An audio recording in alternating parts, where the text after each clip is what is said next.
எட்டிலும் மூவரை எழுத வைத்தான்.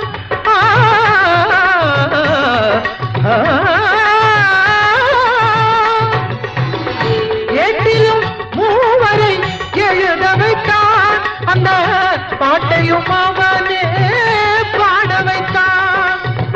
எட்டிலும் மூவரை எழுத வைத்தான். அந்த பாட்டையும் அவனே பாட வைத்தான்.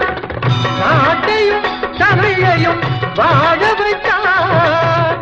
நாட்டையும் தமிழையும் வாழ வைத்தான். அவன் நமக்கென்று உள்ளதை வழங்கிவிட்டான்.